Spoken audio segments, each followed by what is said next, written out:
जम्मू और कश्मीर भारत का स्वर्ग। यह खूबसूरत राज्य दशकों से आतंकवाद की आग में झुलस रहा है।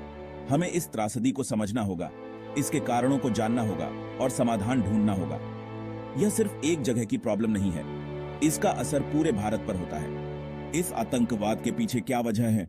इस वीडियो में हम इसी सवाल का जवाब ढूंढने की कोशिश करेंगे। 1946 में भारत को आजादी मिली। यह एक ऐतिहासिक क्षण था जिसने देश को एक नई दिशा दी, लेकिन साथ ही आया बंटवारे का दर्द, जिसने लाखों लोगों को बेघर कर दिया और अनगिनत परिवारों को तोड़ दिया। जम्मू और कश्मीर, एक मुस्लिम बहुल राज्य, भारत और पाकिस्तान के बीच फंस गया। यह क्षेत्र दोनों देशों के लिए अत्यंत महत्वपूर्ण था। यह झगड़ा आज तक चला आ रहा है और इसने दोनों देशों के बीच कई युद्धों और संघर्षों को जन्म दिया है। इस बंटवारे ने कश्मीर के लोगों के दिलों में एक दरार पैदा कर दी, जो आज भी महसूस की जाती है। यह दरार आगे चलकर अलगाववाद और आतंकवाद का कारण बनी, जिसने इस क्षेत्र को और भी अस्थिर बना दिया।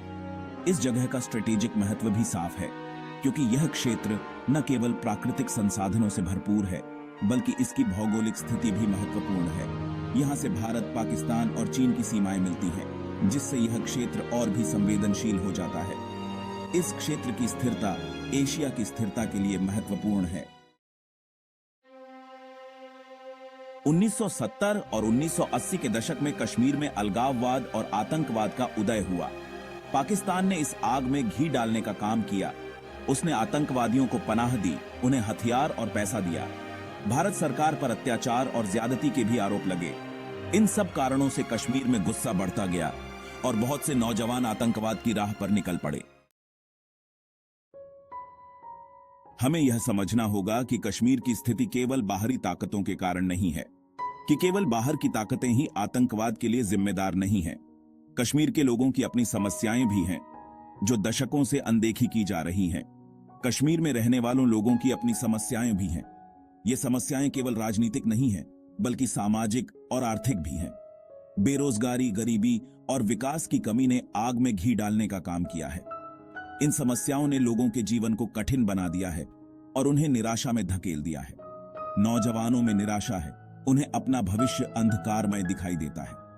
वे अपने सपनों को टूटते हुए देख रहे हैं और उनके पास कोई ठोस अवसर नहीं है। ऐसे में वे आसानी से गलत रास्ते पर चले जाते हैं और आतंकवाद के जाल में फंस जाते हैं। यह निराशा और हताशा उन्हें चरमपंथी विचारधाराओं की ओर धकेलती है। हमें कश्मीर के लोगों की परेशानियों को समझना होगा और उनका हल ढूंढना होगा। यह केवल सुरक्षा का मुद्दा नहीं है, बल्कि मानवता और विकास का भी है। हमें उनके जीवन को बेहतर बनाने के लिए ठोस कदम उठाने होंगे। कश्मीर का मसला सिर्फ भारत और पाकिस्तान तक सीमित नहीं है, ये एक दुनिया का मुद्दा बन गया है। दुनिया की बड़ी ताकतें अपने अपने फायदे के लिए इस आग में घी डालती रहती हैं। आतंकवाद एक दुनिया की समस्या है और इसका समाधान भी दुनिया के सभी देशों को साथ मिलकर करना होगा। कश्मीर की समस्या का कोई आसान हल नहीं है। यह एक जटिल मुद्दा है जो कई दशकों से चला आ रहा है और इसके समाधान के लिए हमें धैर्य और समझदारी की आवश्यकता है। हमें सख्ती और प्यार दोनों रास्ते अपनाने होंगे।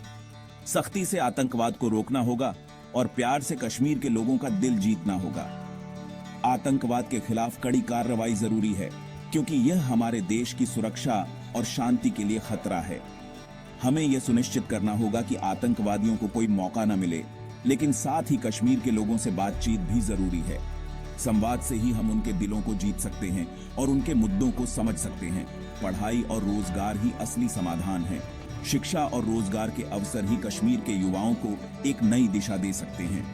हमें नौजवानों को अच्छी पढ़ाई और रोजगार के मौके देने होंगे। इससे वे अपने भविष्य को संवार सकेंगे और समाज में सकारात्मक योगदान दे सकेंगे। हमें कश्मीर में विकास की गति तेज करनी होगी। विकास से ही वहां के लोगों का जीवन स्तर सुधरेगा और वे खुशहाल जीवन जी सकेंगे। हमें विश्वास है कि एक दिन कश्मीर फिर से अपने पुराने रूप में लौट आएगा, जहां शांति होगी। यह तभी संभव है जब हम मिलकर काम करें और एकजुट होकर इस दिशा में प्रयास करें।